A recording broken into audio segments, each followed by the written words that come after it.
What were like the top 3 reasons that Russia's military seemed to underperform everybody's expectations? What do you think went wrong? Training.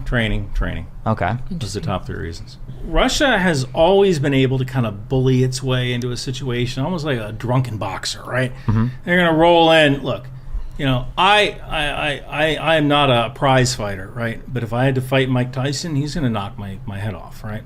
I might be able to outrun him. I might be able to bob and weave a little bit. This guy's going to for me, right? Mm-hmm. So Russia might be like this drunken boxer. It's just rolling in and it's going to smash a bunch of stuff, and eventually they're going to smash right through. But one of their big issues is that training is expensive.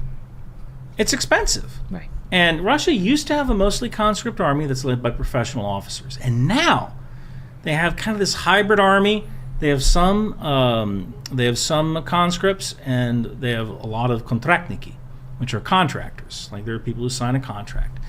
Now, so that one of the issues is that they don't do enough actual training in tasks that they need to succeed on the battlefield. Is that because of like the contractor nature relationship of most of their hires? It's expensive. Okay. Well, you got to pay for fuel, you got to pay for ammunition. Actually, I want to ask a question particularly in that. So some of the flexibility you're granted with things like the Wagner Group is you can do things without having your fingers on them. Yeah. Do you think that it significantly hampered Russia's ability to conduct war when it feels like, and this is, I think this is the case, but maybe it's not, you can tell me, it feels like the people with the most experience doing Russian military operations weren't actually the Russia proper military. It was like people like the Wagner Group that operated foreignly so much. Do you think that hurt their ability to conduct that war, that their most experienced people were there? Or do you think my perception is wrong on that? Or no, because that's an excellent question. And Wagner, so kind of the difference, Wagner had some vehicles, but what Wagner had that the Russian military didn't have was a clear, I would say, non-commissioned officer leadership structure, even though it was a corporate structure. So one of the advantages that the West has with a lot of military engagements is guys like me. I'm a former platoon sergeant and a former first sergeant as well. So I often call myself, I am the Burger King drive-through manager. So if you think of an Army platoon as a Burger King, right? The lieutenant is the general manager, right? And I'm the drive-through manager. And if the lieutenant has to go home, if the Burger King manager has to go home because his kid is sick, I can close the store. Mm-hmm. I know how to do that, right? So in a lot of Western armies, you have this professional corps of non-commissioned officers, these sergeants, right? And these sergeants have a lot of experience. In order to get where I got as a sergeant first class and later as a first sergeant, I had to go to multiple schools, which cost money and are weeks long, months long in some cases. Right? One of the schools was telling him about last night. It was called your producer. They actually called it Mancock. Maneuver Advanced Non-Commissioned Officers Course. Ain't no way. Wow, you guys are so Christian, you don't even know how bad that sounds. But it was Maneuver ANOC. So this was an advanced, they call it something else now. But I had to go to this school, and this school is months long, and you're doing graduate level work, writing papers and stuff like that. Well, Russia doesn't really have a system like that to advance their non-commissioned officers. And the whole idea is that Russia was centered around a mechanized centric system. Right? Almost everything Russia does is mechanized. They're always near their armored fighting vehicles, either the BMPs, BTRs, whatever. And the advantage of that is, like, look, if you're never going more than 300 meters away from your vehicle, you really don't need those mid-level Burger King managers, those NCOs, to lead the maneuver element. Right? You're not going that far away. But if you're doing light infantry, you kind of need that. So what did Wagner do? Wagner did a lot of light infantry stuff. Did a lot of assaults, light infantry. And they had people who had experience just by being mercenaries who could act as those NCOs. I think that's one of the reasons that Wagner was so successful. Is they had people who had served as mercenaries who had experience and were allowed to lead small groups of people. Mm-hmm. Whereas in the Russian military, when your lieutenant gets killed, what do we do now? I don't know. Yeah. I guess we surrender. I mean, we go back. I don't know. Who's supposed to tell us to do what? One of the we spoke about this a little bit last night, but looking at playing a lot of DayZ the video game. Arma 2 people play as well, and then playing a lot of Eve.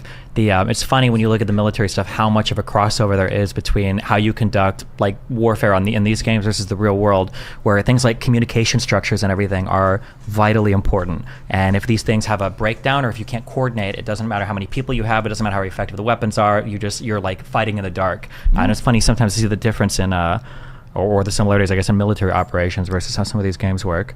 Absolutely. If every snake needs a head, right? Like you need that brain to say, hey, this is what we're going to be doing. So you think that so Wagner did a lot of that light infantry movement, a lot of smaller scale They had stuff. some tanks and armored Sure. personnel carriers, but yeah. Okay, so then training. Dig one level deeper. Do you think Russia didn't train its troops because of arrogance, because of, some people will point to communist corruption where they thought they were better than they were? Some people will point to lack of money to replace the tires on their Jeeps or the treads of their tanks. Money. You think it's money? It's money, and there might be some corruption there. Like, hey, we gave you... Look, the Russian army doesn't even have socks. All right? They use this thing called portyanki, which are these... Think of them as handkerchiefs.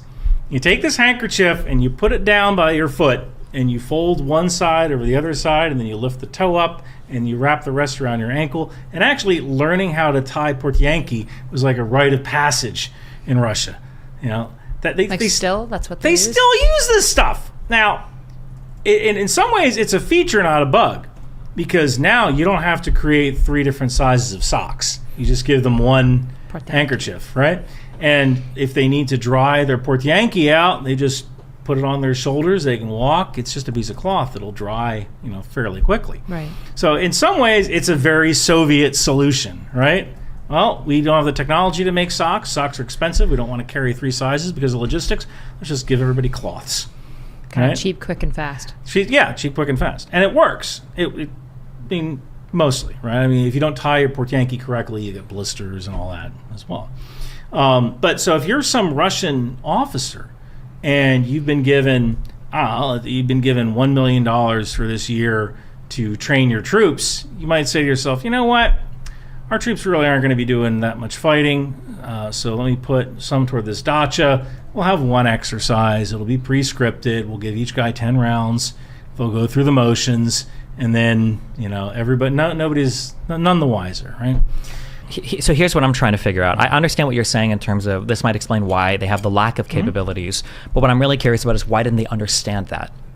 So for instance, if you might know, well, we don't train enough, we don't have the money for this, why would you act in a way that seems to betray that you didn't realize it? Like because the rolling tanks on the first day. Okay, gotcha. It worked in South Ossetia, in so Georgia. it was like an arrogance. Like they thought it would be enough, sufficient. It always worked before. Although Georgia versus Ukraine though is well, in Chechnya, was it 93? These guys they rolled into Grozny. Jesus. And they got schwacked, and they consolidated, reorganized, and crap, what the hell happened to us? And they just rolled in, just destroyed every single freaking building. They knew how to do that, right? And they did it again in South Ossetia in Georgia back in 2008, I believe it was. And Abkhazia, I think, as well. There's a second territory. Hey, this is working, right? Why not keep doing it?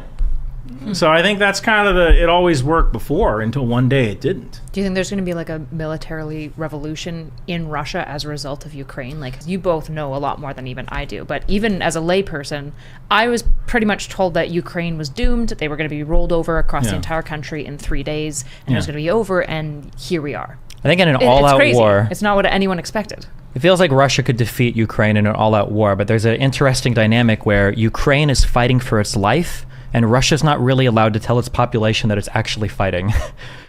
I appreciate that, Destiny. All right, bye. Remember to hit that like and subscribe, and don't forget the notification bell so that my videos show up right in your feed.